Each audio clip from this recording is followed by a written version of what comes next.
الحمد لله أشهد أن لا إله إلا الله وحده لا شريك له وأشهد أن محمدا عبده ورسوله أما بعد. Alors comme je vous l'ai précisé hier, pour le ders d'hier, les prochains durus vont un peu s'accélérer car les chapitres sont assez courts. Et j'aimerais, bismillah ta'ala, qu'on finisse ce livre au plus vite sans bâcler. Bismillah. Ça aurait été le ders le plus long qu'on aura fait avec vous en ligne. Bihamdillahi ta'ala. La dernière fois, on avait pris deux babs. فَلَا تَجْعَلُوا لِلَّهِ أَنْدَادًا وَأَنْتُمْ تَعْلَمُونَ. De ne pas donner à Allah d'ego alors que vous savez. Il s'agit de jurer par autre que Allah.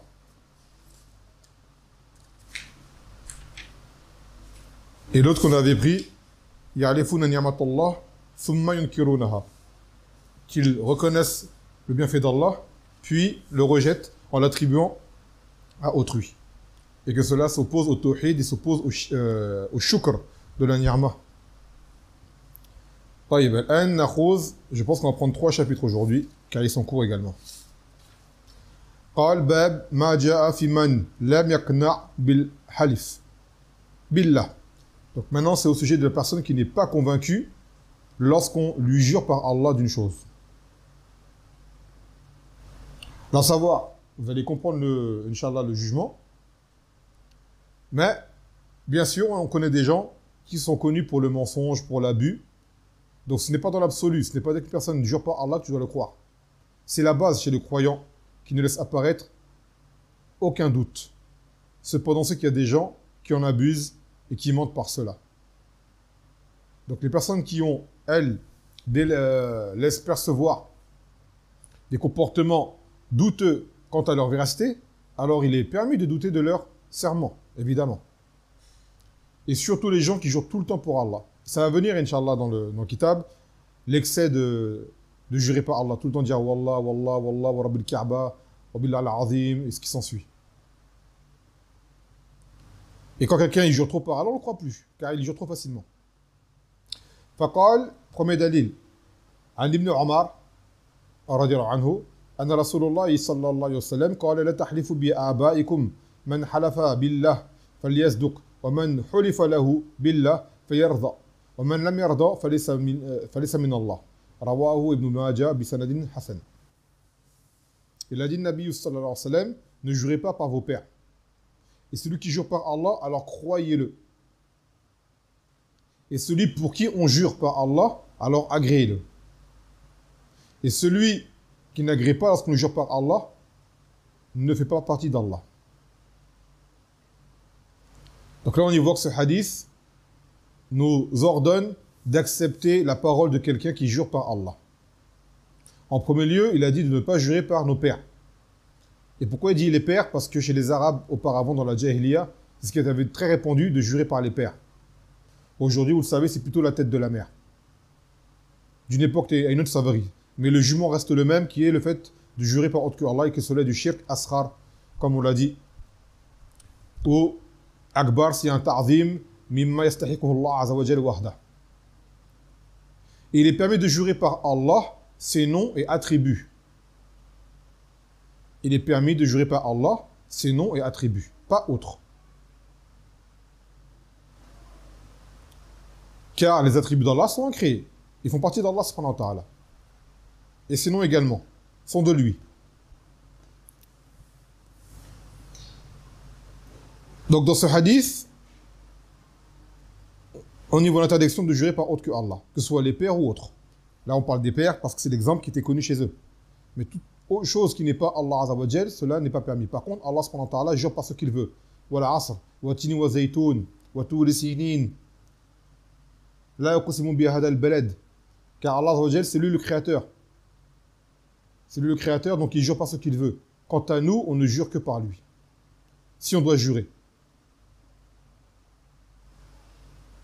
Et celui qui jure par Allah doit le faire de façon véridique. Sans quoi, il aura fait ce qu'on appelle Yamin el-Ramous. Le savant plongeant, qui plonge en enfer. que mentir en jurant par Allah, c'est une chose qui est immense, c'est parmi les grands péchés. Min kaba'ir. Wa a'zam min dhalika al-halif bi ghayrillah bi sidq. Comme il a dit Ibn Mas'ud, pire encore que cela, de jurer à autre qu'Allah en étant véridique. C'est pire encore. Mais là, n'est plus la question. Ça, c'était le ders d'hier. Donc, on ne jure pas par Allah en mentant sciemment. Cela est une trahison.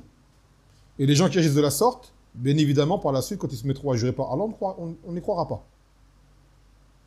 Et celui, dans le hadith, qui dit qui jure par Allah, et qui de base ne laisse rien de douteux, et qu'on ne croit pas, qu'on n'accepte pas de lui, alors, lui n'est pas d'Allah, subhanahu wa ta'ala. Ça veut dire que ce qu'il fait comme acte n'est pas agréé par Allah, subhanahu wa ta'ala. Dans un hadith, il a dit, le Nabi sallallahu alayhi wa sallam, la yutan nas bida'wahum la da'akumun au rijal amwal qawmin wa dima'ahum walakin al-bayyina la mudda'i wal yamin ala man ankar. Il a dit, le Nabi sallallahu alayhi wa sallam, si jamais on prenait selon les prétentions des gens, certains alors tenteraient de s'accaparer des biens des gens ou de leur vie. Par des accusations mensongères. Pour s'accaparer des biens des gens ou leur causer du tort. Il a dit cependant, celui qui accuse doit amener une preuve, et celui qui nie ce dont il est accusé doit jurer par Allah. Par exemple, quelqu'un dit, Foulen, je l'ai vu hier à tel endroit, un endroit qui n'est pas bon. Foulen, on le connaît, c'est un homme qui fait telle et telle chose comme mal. On va dire à ceux qui accusent, apporte une preuve de ce que tu dis. Et on dit à l'accusé, car à la base, en islam, baratul zimma, c'est qu'à la base, tu es innocent. Donc on n'apporte pas une preuve de ton incrimination, de ta culpabilité. Donc lui dit, Wallah, j'ai pas fait ça. Donc s'il dit, Wallah, j'ai pas fait ça, on va le croire. Sauf si l'autre apporte des preuves de ce qu'il affirme. Mais s'il n'y a pas de preuve, il dit, un tel, il a fait telle chose. Et pour de vrai, par exemple, il l'a vu, mais il n'a pas de preuve. À part son témoignage à lui, son témoignage ne sera pas suffisant. On dira à l'accusé, ou plutôt au suspect, qu'est-ce que tu dis? Il dit, Wallah, j'ai pas fait ça, ou je n'ai pas à ce moment-là. À ce moment-là, on fait devancer le serment de celui qui sera innocenté, car il aura juré par Allah. Jusqu'à preuve du contraire. Et celui qui refuse ce serment aura commis un péché. يقول الفوائد تحريم الحلف بغير الله. L'interdiction de jurer par autre que Allah. ثانيا جواز الحلف بالله إذا كان صادقا. La permission de jurer par Allah lorsque la personne est véridique. Et des fois, c'est obligatoire de jurer par Allah. Comme dans le cas qu'on vient de citer. ثالثا تحريم الحلف بالله كاذبا. L'interdiction de jurer par Allah en mentant. Vous m'entendez là? Rassurez-moi, il y a du son. Que ceux qui me connaissent, ou non qui ne me connaissent pas, puissent interagir, que je vois. D'accord. Barakallahu fikum. رابعا وجوب الرضا على من حلف له بالله وذلك ما لم يتحقق كذب الحالف. Et qu'il faut agréer celui qui jure par Allah tant qu'on n'a pas de preuve qu'il ment. مناسبة الحديث الباب, la relation du hadith par rapport au chapitre. حيث دل الحديث على وجوب رضا من حلف له بالله.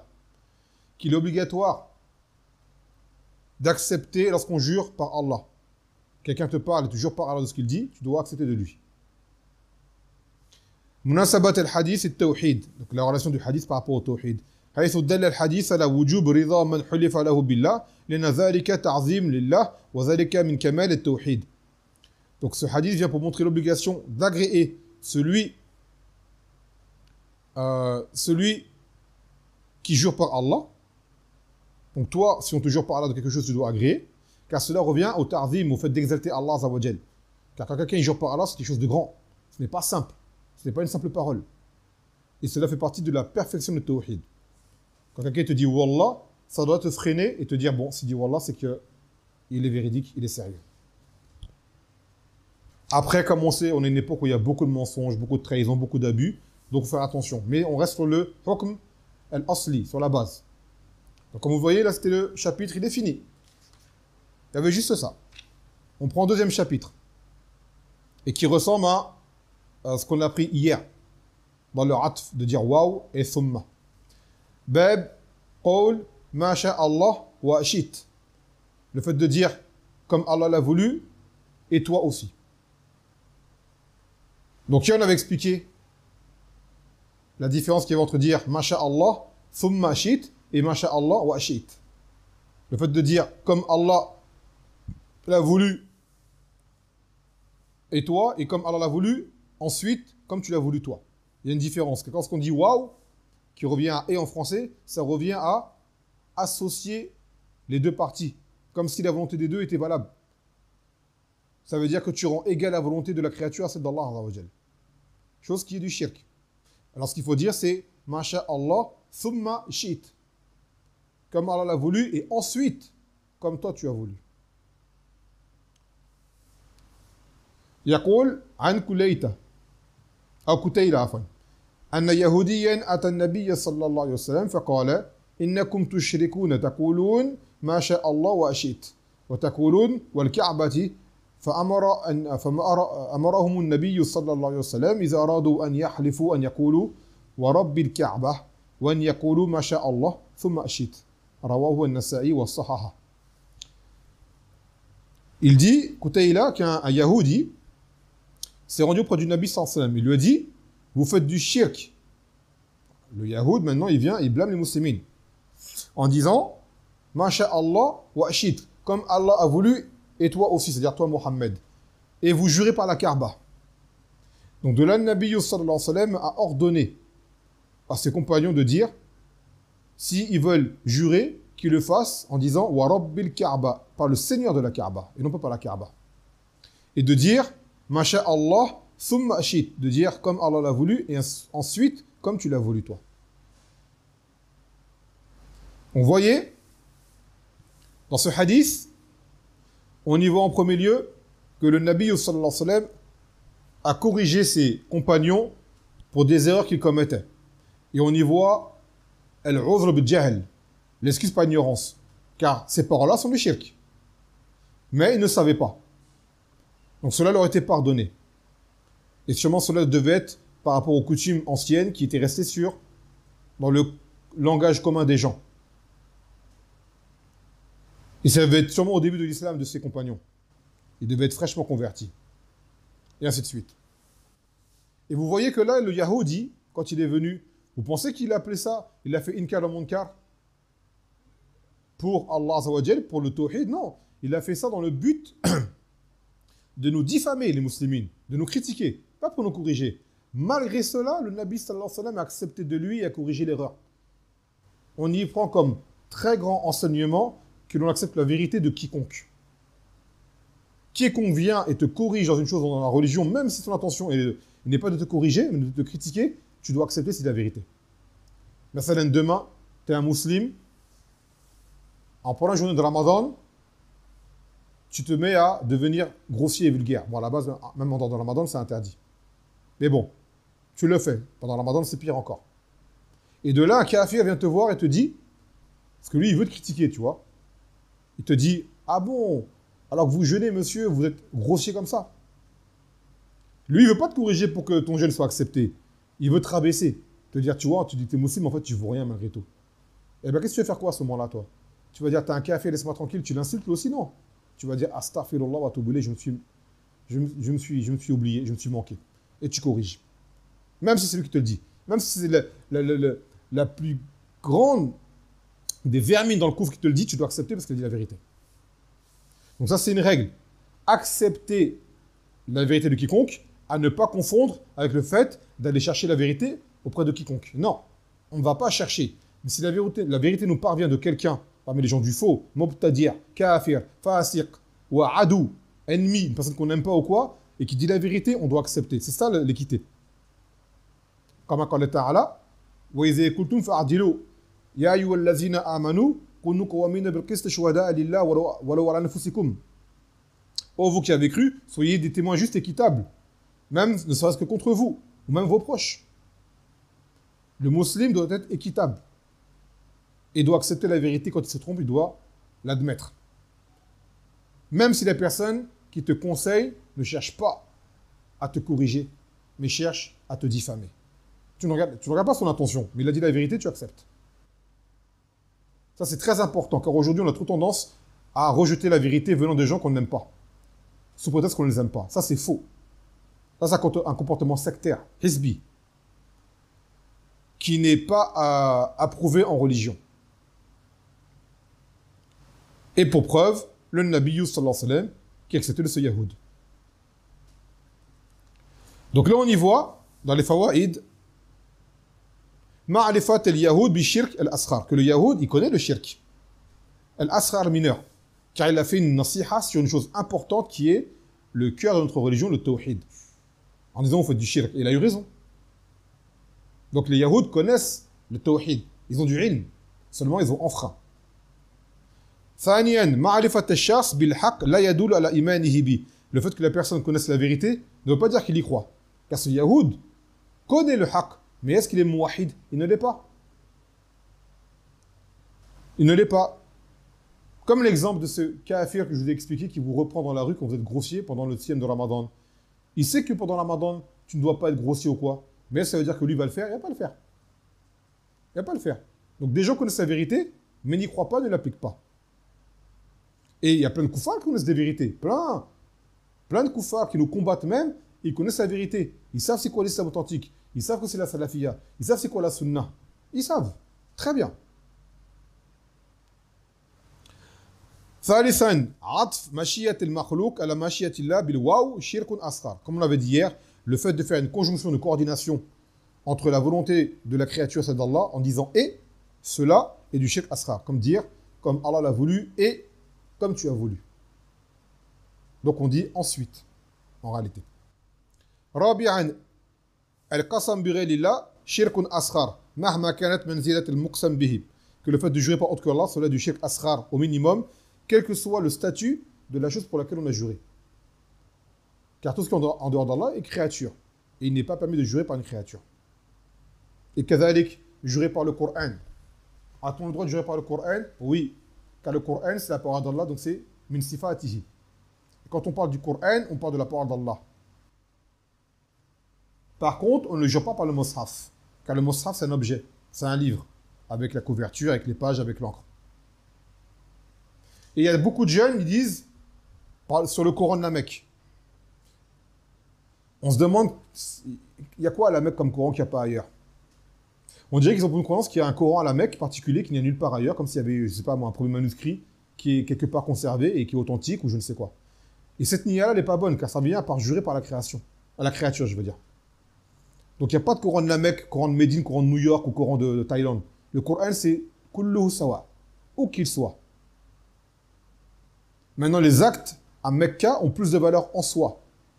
Certes, mais le Coran est la parole d'Allah où qu'il soit. Donc il n'y a pas de plus de mérite à un Coran qui serait à Mecca ou qui serait ailleurs. Donc cette parole que beaucoup disent, elle est complètement fausse. سابعا إثبات المشيئة للمخلوق لكنها تابعة لمشيئة الله. Qui on y voit que la créature elle a une volonté, certes, un libre arbitre, mais celui-ci étant suivi de celui d'Allah Azza wa Jal, ou de celui d'Allah Azza wa Jal. Ah, j'ai oublié le sadisan fi isbat sifat al-mashi'a lillah subhanahu wa ta'ala. On y voit l'affirmation de l'attribut de la volonté. Que Allah Azza wa Jal parmi sifat al-mashi'a. La volonté. كما يليق به سبحانه وتعالى. ثامنا جواز عطف المشيئة المخلوق على مشيئة الله بالثم. Qu'il est permis de faire une conjonction de coordination entre la volonté d'Allah et celle de la créature par le terme ensuite. On dit en arabe thumma. Thumma. Naam.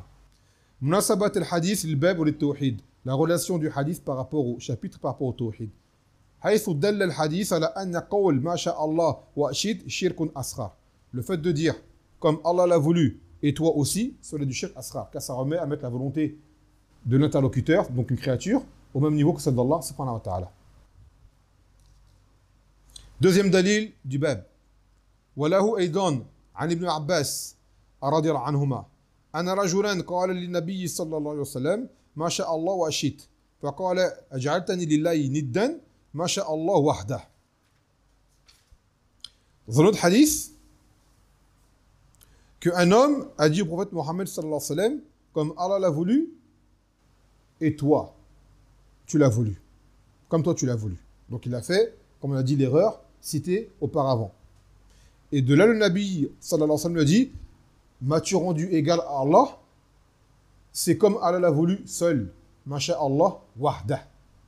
Masha'Allah wahdah. Donc là, on y voit que le Nabi sallallahu alayhi wa sallam a corrigé l'erreur de cet homme également. Maintenant, quelqu'un pourrait dire, mais pourquoi n'a-t-il pas dit de dire summa shi'ta avec le ensuite? Il a dit seulement kul masha'Allah wahdah. En fait, c'est pour l'amener à ce qu'il y a de meilleur. Car à la base, al-mashiyya al-mutlaqa, il y a mashiyatullah azza wa jal. Donc le meilleur, c'est de dire masha'Allah wahdah. C'est le meilleur. C'est le summum. Mais le summum n'empêche pas d'utiliser ce qui est permis de moindre grandeur. Comme le fait de dire summa. Donc il n'y a pas de contradiction. C'est juste, là c'est un ordre de recommandation. Mustahab. Pour ceux qui étaient présents il y a quelques doulos, on a expliqué la différence qu'il y avait entre un ordre et une chose qui est recommandée. Et des fois, des choses, à la base, une chose recommandée vient sous forme impérative.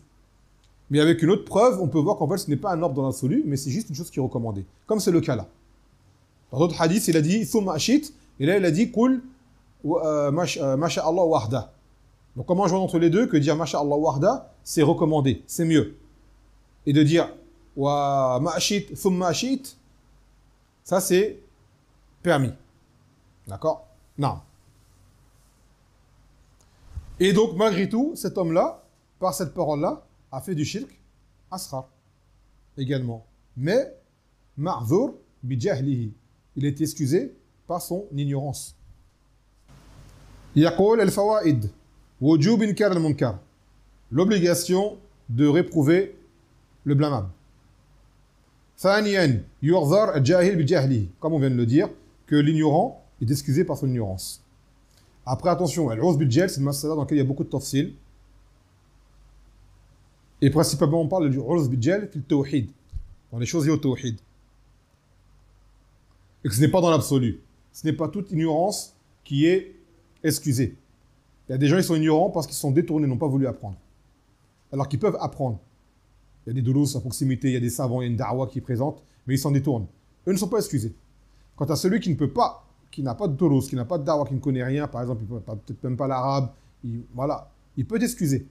Mais des gens, dans certains lieux, par exemple, je ne sais pas, tu es dans un lieu, il y a un masjid, il y a un savant qui est là, un cheikh salafi qui est là, un da'i salafi qui est là.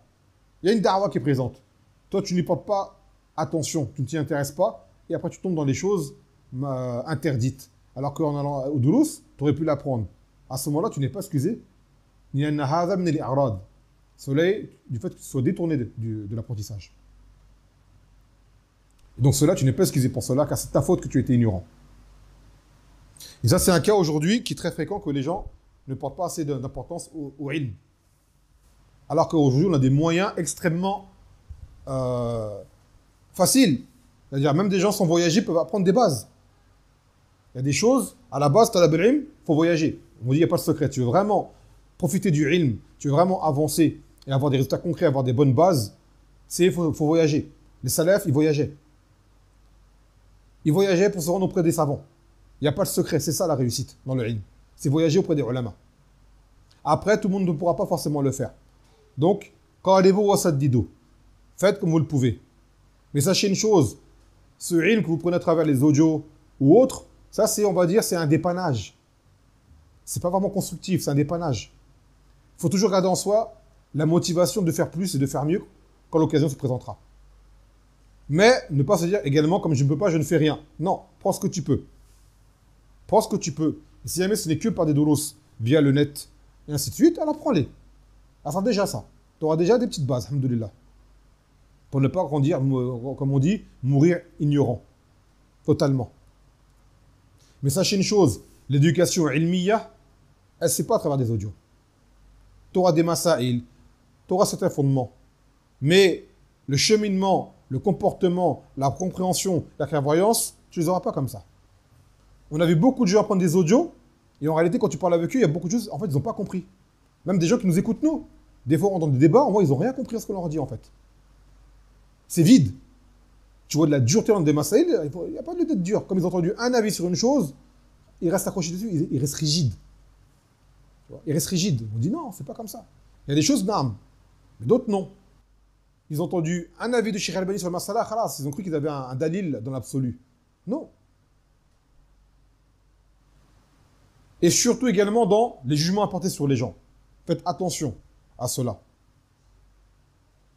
L'enseignement via les audios n'est pas une chose qui peut se permettre d'apporter aux gens, de dire à tout va un tel hizbi, un tel hizbi, un tel hizbi. Il faut y aller mollo. Il faut y aller mollo par rapport à ça. Après, il y a des gens, leur hizbiya, elle est claire. Ikhwan, elle est claire. Tabir, clair. Et tu as des gens qui, à la base, sont affiliés à la salafiyya. Dès qu'ils voient une chose, ils sont arrivés à croire que comme nous, on blâme. Par exemple, nous, on blâme le fait de se filmer. Ça veut dire que tous ceux qui se filment, c'est des hizbis. Qui c'est qui a dit ça? On blâme, peut-être un salafi qui commet un interdit. Et bien, tu as des gens, ils pensent cela. Et ils vont nous attribuer cela, alors que ce n'est pas vrai. On n'a jamais dit cela. Mais il est certain que les hizbis, de façon générale, le font. C'est connu chez eux. Mais ce n'est pas toute personne qui se filme, on va dire c'est un hizbi. Sûrement pas. Il y a plein de savants de la salafia, vous connaissez, ils sont filmés. On va les battre pour autant, non. On va dire c'est une erreur. On ne cautionne pas. On blâme, même si c'est cher un tel, on ne va pas dire ouais, comme c'est cher, on fait comme si de rien n'était. Non. Malgré tout, c'est pas une chose qui a amené au top dire. Et après, tu as des gens, oui. Et après, ce genre de masaïl, ça revient aux gens expérimentés. Donc attention, apprendre par les audios, comme ça de façon indirecte, il y a un khayr, mais il y a un char. Les ulama disent celui qui apprend de ses koutoub seul aura plus d'erreurs que de sawab. Bon, cette expression est un peu extrapolée. Mais même les ulama, ils mettent en garde d'apprendre seul à travers les audios, à travers les livres. Ne sois pas quelqu'un d'autodidacte comme ça. Le ilm se prend auprès des ulama de base. Et les ulama, ils sont où? Il faut aller vers eux. Il faut aller vers eux. C'est pas sur YouTube que tu vas apprendre avec Shir Intel. Ou ainsi de suite. Le shir, il faut que tu ailles vers lui, que tu le vois tous les jours, tu vis avec lui. Et tu verras des choses que tu ne verras pas dans les durous, que tu vas pas entendre dans les audios, qui vont te former, qui vont t'apprendre. طيب ثم يقول je me suis arrêté où أن عطف مشيئة المخلوق على مشيئة الله بالواو شرك أصغر. Bon, ça on a dit le fait de faire une conjonction de coordination entre la mashia de la créature et celle d'Allah, cela est du shirk asghar. رابعا إثبات صفات المشيئة لله تعالى. On affirme l'attribut de la mashia pour Allah également. مناسبة الحديث الباب وللتوحيد. La relation du hadith par rapport au chapitre et par rapport au tawhid. حيث دل الحديث على أن قول ما شاء الله وأشئت شرك أصغر. Le fait de dire comme Allah l'a voulu et toi également, cela est du shirk asghar.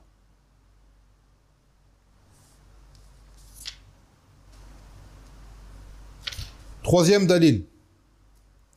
ولابن ماجه عن طفيل أخي عائشة لأمها قال رأيت كأني أتيت على نفر من اليهود قلت إنكم لأنتم القوم لو أنكم تقولون عزير بن الله قالوا وأنتم لأنتم القوم لو أنكم تقولون ما شاء الله وشاء محمد ثم مررت بنفر من النصارى فقلت إنكم لأنتم القوم لولا أنكم تقولون المسيح ابن الله قالوا وإنكم لأنتم القوم لولا أنكم تقولون ما شاء الله وشاء محمد فلما أصبحت أخبرت بها من أخبرته ثم أتيت النبي صلى الله عليه وسلم فأخبرته قال هل أخبرت بها أحدا قلت نعم قال فحمد الله وأثنى عليه ثم قال أما بعد فإن طفيل رأى رؤيا أخبر بها من أخبرها منكم وإنكم قلتم كلمة كانت يمنعني كذا وكذا أن أنهاكم عنها فلا تقولوا ما شاء الله وشاء محمد ولكن قولوا ما شاء الله وحده. Donc là, on y voit un nouveau hadith de la part de Tufayl qui était le demi-frère de Aïcha. Ça veut dire qu'ils avaient la même mère, pas le même père. Donc Tufayl n'était pas le fils de Abu Bakr. Il dit que j'ai vu en rêve que je me rendais auprès d'un groupe de Yahoud. Et je leur ai dit, vous seriez des gens vraiment bien si vous ne disiez pas que Uzair est le fils d'Allah. Et de là, les Yahoud ont répondu à Tufayl, et vous, c'est-à-dire vous les musulmans, vous seriez vraiment des gens bien si vous ne disiez pas Masha Allah wa Sha Muhammad. comme Allah l'a voulu et comme Mohammed l'a voulu. Donc ça revient à la masala précédente. D'associer la machia de la créature à celle d'Allah Azza wa Jal. Ensuite, il a dit, je me suis rendu auprès d'un groupe de Nasara. Et je leur ai dit, vous serez vraiment des gens bien si vous ne disiez pas que le Messie est le fils d'Allah. C'est-à-dire Isa. Et ils ont répondu, les Nasara, et vous, c'est-à-dire vous les musulmans, vous serez des gens bien si vous ne disiez pas Masha Allah wa Sha Muhammad. Ensuite, au matin, j'en ai informé des gens, c'est-à-dire de ce songe, de ce rêve. Puis, je me suis rendu auprès du Nabi sallallahu alayhi wa sallam et je l'en ai informé également. Et il a dit, en as-tu informé autrui, c'est-à-dire en dehors de moi? Il a dit oui. De là, le Nabi sallallahu alayhi wa sallam a fait les éloges d'Allah. Il l'a loué, c'est-à-dire il a fait comme le début d'un sermon. Il a dit Amma ba'du. Et Amma ba'du, souvent les gens traduisent par ceci étant dit. Littéralement parlant, cette traduction n'est pas correcte. Les ulama, ils ont expliqué que le fait de dire Amma ba'd, c'est un taqdir al-rawi.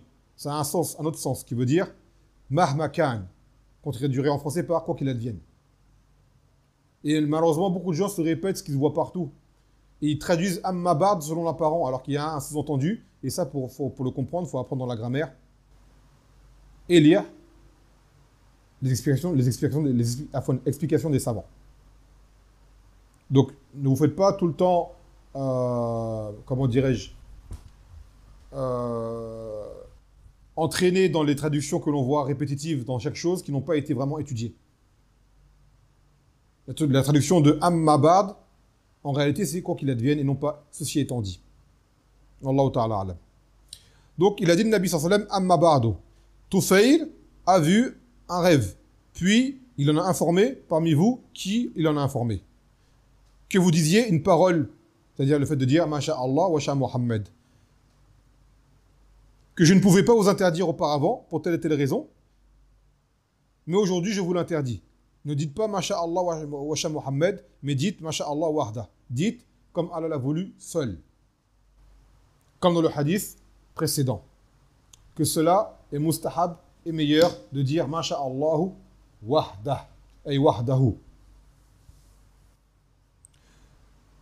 Moi, ce hadith, il m'a toujours posé problème. Dans les explications que je n'ai pas eues. Lorsqu'il dit que les Yahoud seraient des gens bien s'ils ne disaient pas Uzayr, c'est le fils d'Allah. Alors que les Yahoud, ils ont d'autres erreurs. Et les Nasara, le fait de dire qu'ils seraient des gens bien, c'est comme si leur seule erreur était de dire que Isa est le fils d'Allah. Non. On a pris quoi il y a quelques jours comme mas'ala? Ta'at al-ulama fi ma'siyatillah. Le fait d'obéir aux savants dans la désobéissance à Allah. Et le verset c'était وَاتَّخَذُوا أَحْبَارَهُمْ وَرُهْبَانَهُمْ أَرْبَابًا مِنْ دُونِ اللَّهِ, qu'ils ont pris leur seigneur et ils ont pris leur rabbin et leur moine en seigneur en dehors d'Allah. Donc parmi les erreurs également des gens du livre, c'est d'avoir voué de l'adoration à leur chef religieux. Donc ce n'est pas seulement le fait d'avoir dit que Isa c'est le fils d'Allah et autres. Ils ont plein d'autres choses qui sont mauvaises en eux. Et ce hadith-là laisse comprendre qu'ils n'ont que ça comme erreur. Et ça, je n'ai jamais eu vraiment de clarification, je ne vous le cache pas. Il doit y en avoir une, juste que je ne la connais pas. Et après, probablement que ce hadith également doit être sujet à divergence quant à son degré d'authenticité. Donc là, le Nabi sallallahu alayhi wa sallam nous a à nouveau enseigné de ne pas dire Masha Allah wa shi'ta wa sha Muhammad. يقول الفوائد فضل الطفيل رضي الله عنه. Ça montre le mérite de Tufayl, le demi-frère de Aïcha. ثانيا إثبات المشيئة لله, qu'on affirme l'attribut de la mashia pour Allah, c'est la volonté. On peut dire irada ou mashia. En arabe, une petite différence, même une grosse différence dans l'aqida, mais en français les deux ont traduit par volonté. ثالثا تحريم عطف مشيئة المخلوق على مشيئة الله بالواو وحمل على الشرك الأصغر. Le fait qu'on ne fait pas de conjonction de coordination entre la volonté d'Allah et celle de la créature par et. رابعا أن رؤيا قد تكون سببا لتشريع بعض الأحكام في عهد رسول الله صلى الله عليه وسلم. Et là on y voit qu'un rêve peut être une cause pour légiférer un acte, mais ça c'était à l'époque du Nabi sallallahu alayhi wa sallam. Que des Sahaba ont fait des rêves et ce rêve ont été la cause qu'une règle s'applique en religion. Par exemple, l'adhan qu'on fait, l'adhan, c'était Abdullah ibn Zayd, si je ne me trompe pas, qui avait vu en rêve l'adhan. Et de là, l'adhan a été légiféré. Et par la suite, ou plutôt les termes de l'adhan, Afwan. Les termes de l'adhan qui ont été trouvés via le rêve de ce sahabi. Cependant, après l'époque du Nabi sallallahu alayhi wa sallam, cela, bien sûr, n'est pas valide. Les gens ne vont pas faire des rêves, ils disent dans les rêves, j'ai vu telle et telle chose, maintenant je vais le faire. Ça n'existe plus, ça. Mais à son époque, le Nabi sallallahu alayhi wa sallam, cela avait lieu à travers des rêves. ثم قال خامسا فيه حسن خلقه صلى الله عليه وسلم حيث لم يحتجب عن الناس. Et cela montre le bon comportement du Nabi sallallahu alayhi wa sallam du fait qu'il ne soit pas, là j'ai pas compris, qu'il ne soit pas yahtajib, c'est le fait de se mettre isolé ou de se... Je ne pourrais pas vous dire. Qu'est-ce qu'il voulait par là? Sadisan, mashlou'iyati ibtida' al-khatib bihamdillah wa thana ali. Qu'il est légiféré lorsqu'une personne fait un sermon, de commencer par faire les louanges d'Allah, de faire ses éloges. Sabi'an, mashlou'iyati al-khutbah fil umur al-hamma. Qu'il est légiféré de faire une khutbah pour les choses importantes. Vous savez que le Nabi sallallahu alayhi wa sallam, il n'y a pas que lors de la khutbah du Jumu'ah que l'on monte sur le minbar pour parler. Le Nabi sallallahu alayhi wa sallam l'a déjà fait à d'autres occasions. Des fois, tu peux arriver, faire un appel à des gens. Au masjid, il y a une chose importante à faire. Tu viens sur le minbar, tu fais les éloges d'Allah, tu fais ses louanges et tu fais ton rappel avec le bâton. Dans le bâton, il y a un khilaf. Ici au Yémen, ils sont d'avis que c'est authentique, c'est une sunna de prendre un bâton. Selon le hadith, le Nabi sallallahu alayhi wa sallam avait pris un arc pour faire sa khutbah. Et le hadith, Shaykh Mukbil l'a authentifié, et d'autres ulama ne l'ont pas authentifié comme Sheikh al-Albani. تاسعا مشروعية التثبت وعدم تسرع في الأمور. Qu'il est légiféré de s'assurer des choses, de les vérifier, de ne pas se précipiter. Car le Nabi sallallahu alayhi wa sallam a devoir demander à Tufayl est-ce qu'il a parlé à des gens avant, ainsi de suite, pour savoir comment agir par la suite. عاشرا الأمر بإفراد الله بالمشيئة. Le fait d'unifier Allah dans la volonté. مناسبة الحديث الباب وللتوحيد. La relation du hadith par rapport au chapitre au tawhid. حيث دل الحديث على تحريم عطف المشيئة أو على مشيئة المخلوق على مشيئة الله بالواو لأن الواو يقتضي التشريك بين المتعاطفين وذلك يؤدي إلى الشرك بالله. Donc le hadith revient à ce qu'on disait tout à l'heure, qu'il n'est pas permis d'associer entre les deux volontés, entre celle d'Allah et de la créature, par le terme waouh qui en français se dit et, car cela amène à égaliser entre la volonté d'Allah et celle de la créature, et cela est du shirk, bien évidemment. Dam. Et là on prend un troisième bab qui est également court. قال باب من سب الدهر فقد أذى الله. Celui qui a insulté le temps aura porté atteinte à Allah. Insulter le temps. Comme le fait d'insulter la pluie, insulter le froid, insulter la chaleur, insulter le vent, insulter la neige, insulter le verglas, insulter le brouillard, tout ce qui s'ensuit, insulter le temps. Ensuite, il y a une différence entre insulter le temps et informer d'un temps. Par exemple, quelqu'un qui va dire, comme les koufars le disent, excusez-moi l'expression, c'est un temps de chien. Ça, c'est insulter le temps. Mais quelqu'un qui va dire, aujourd'hui, il fait très froid.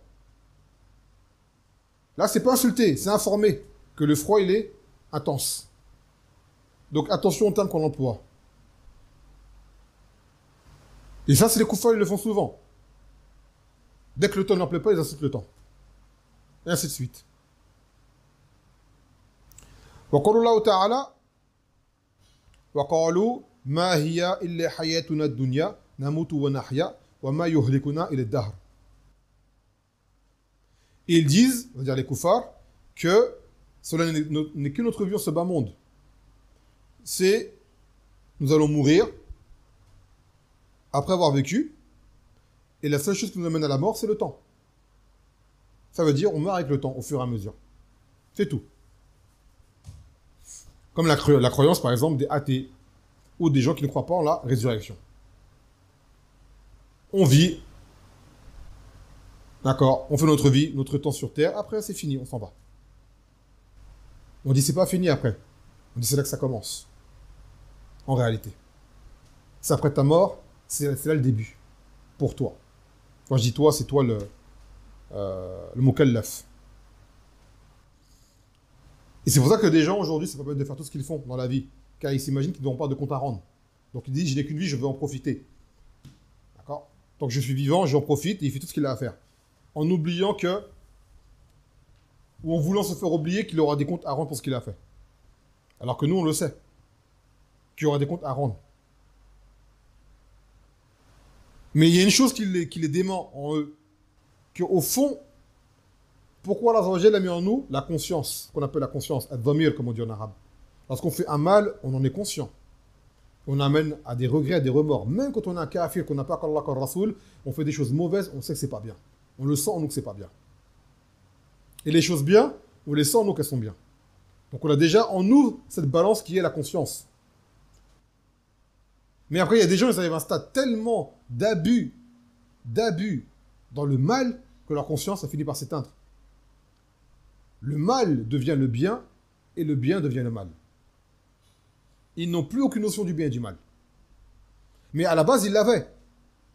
C'est comme quelqu'un qui boit de l'alcool.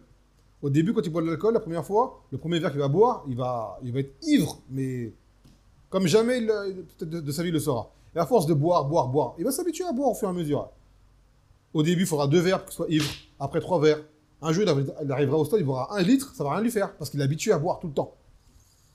Mais au début, la nature de l'homme fait que quand tu bois d'alcool, t'es enivré tout de suite. Et bien eux, c'est pareil.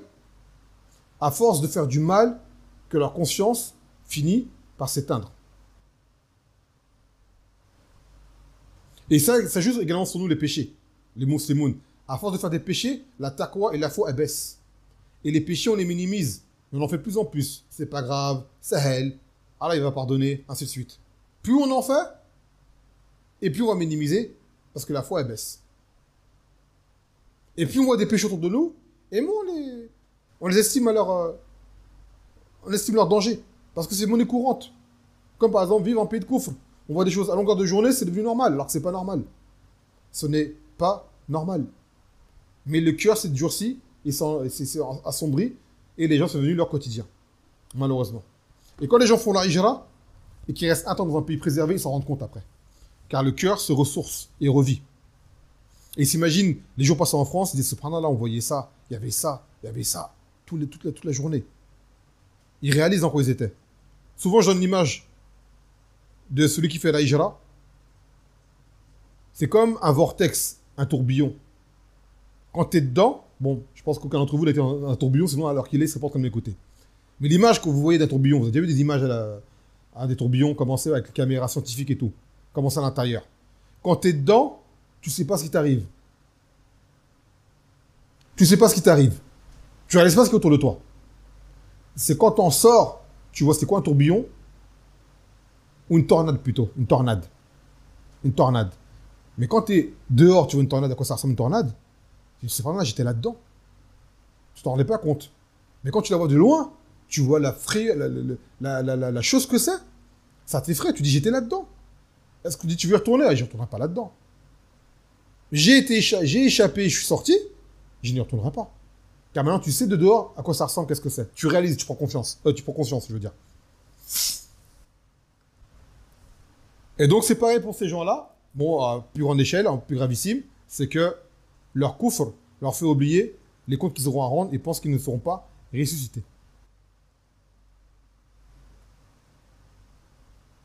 يقول الفوائد نسبة الخير والشر إلى الدهر من صفات الملحدين. Le fait d'attribuer le bien ou le mal au temps serait parmi les sifat des incrédules et des athées également.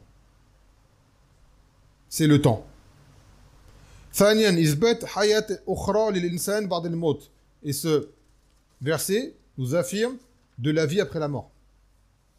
ثالثا أن الدهر ليس من أسماء الله تعالى. Et que le dahr, comme dans le hadith qui va venir, n'est pas parmi les noms d'Allah Azza wa Jal. L'auteur le cite à l'avance, mais ça va venir dans le prochain dalil. يقول مناسبة الآية للباب, la relation du verset par rapport au chapitre. حيث دلت الآية على ذم من نسب الحوادث إلى الدهر وذلك إذاها لله لأنه يكرهه.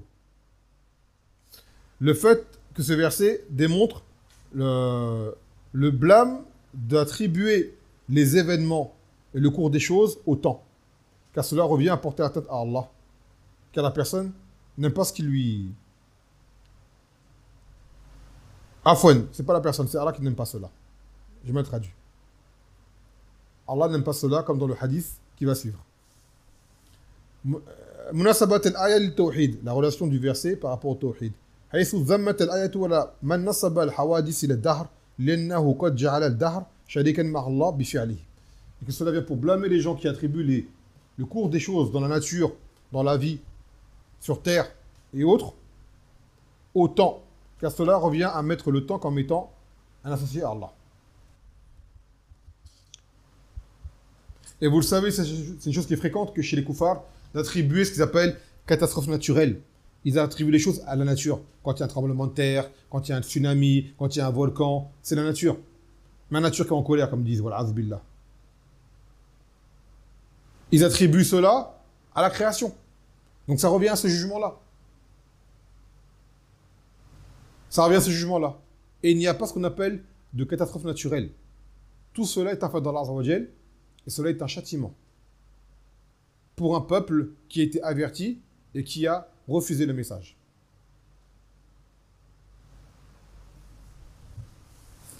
يقول وفي الصحيح عن أبي هريرة رضي الله عنه عن النبي صلى الله عليه وسلم قال قال الله تبارك وتعالى يؤذيني ابن آدم يسب الدهر وأنا الدهر أقلب الليل والنهار وفي رواية لا تسبوا الدهر فإن الله هو الدهر.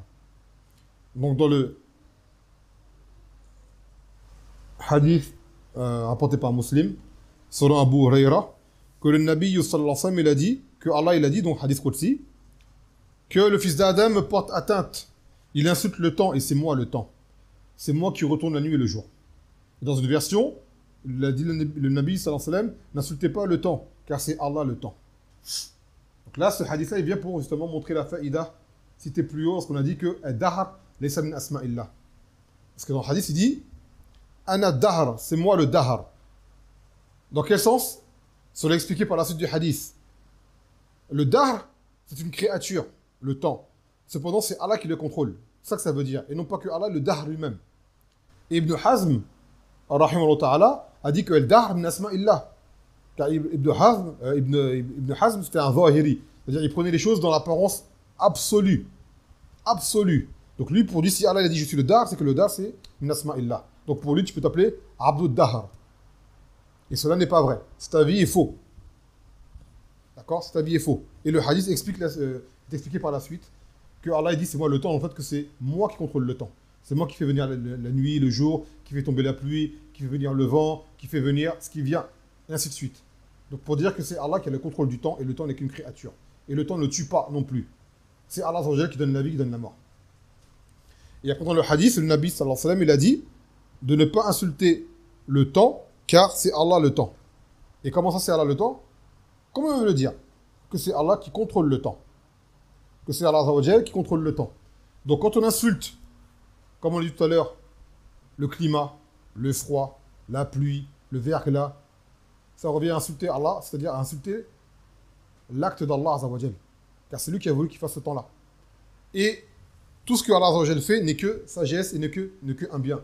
Que cela nous déplaise ou pas, en côté relatif, humainement parlant, il fait froid, le froid est désagréable. Il fait trop chaud, la chaleur est désagréable. Mais si elles sont là, ce n'est pas pour rien, il y a une raison. Il y a une raison. Et c'est le décret d'Allah, on doit l'accepter. Et pas sauter dessus. Yaqul al-fawaid. Tahlim sab ad-dahr, qui n'est pas permis d'insulter le temps. ثانيا نفي الفاعلية عن الدهر, et que le temps n'a aucune aptitude à agir. Le temps ne fait rien de lui-même. Le temps n'a pas de mashia. Le temps n'est qu'une création sous le contrôle d'Allah. Et que le temps également n'est pas parmi les noms d'Allah. Bien retenir cela. Munasabat al-hadith al-bab, la relation du hadith par rapport au chapitre.